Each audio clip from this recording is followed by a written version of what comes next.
Garuda Express, an international courier service. Saudi అరేబియాలో రంజాన్ పురస్కరించుకొని పెద్ద షాపింగ్ సంస్థలు భారీ ఆఫర్లు ప్రకటించిన సంగతి తెలిసిందే. ఫెస్టివల్ సీజన్ పురస్కరించుకొని సౌదీ అరేబియాలో షాపింగ్ సందడి నెలకొంది. జాతీయ, అంతర్జాతీయ సంస్థలకు చెందిన ప్రముఖ వ్యాపార సంస్థలని భారీ ఆఫర్లను ప్రకటించాయి.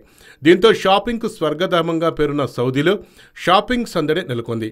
కేరళలోని కొచ్చి నగరంలో బ్రాంచ్ కలిగిన లూలు సంస్థ ఒక వినూత్న ఆఫర్తో వినియోగదారులను ఆకట్టుకుంటోంది. సౌదీ అరేబియాలోని తమ స్టోర్లో అరగంట సేపు ఫ్రీ ఆఫర్ ఉందని ప్రకటించింది. రంజాన్ పురస్కరించుకొని అరగంట సేపు తమ షాపులోని ఏ వస్తువునైనా ఉచితంగా తీసుకోవచ్చని ప్రకటించారు. ఈ ఆఫర్ గురించి తెలుసుకున్న వినియోగదారులు బారులు తీరారక్కడ. షాప్ ప్రకటించిన సమయం కోసం వేచి చూశారు. ఈ అరగంట సేపు వినియోగదారులు ఎగబడి తమకు నచ్చిన వస్తువులను తీసుకెళ్లారు. పురుషులు ఎలక్ట్రానిక్ వస్తువుల కోసం ఎగబడగా, మహిళలు తమకు నచ్చిన వస్తువుల కోసం పరుగులు తీశారు. అయితే రంజాన్ మాసంలో స్వచ్ఛందంగా దానం మంచిదని ఖురాన్ బోధిస్తోంది. అందుకు అనుగుణంగా ఈ ఆఫర్ పెట్టినట్టు లూలు సంస్థ తెలిపింది. చూడండి, ఫ్రీ ఆఫర్ కోసం అందరూ ఎలా ఎగబడుతున్నారు.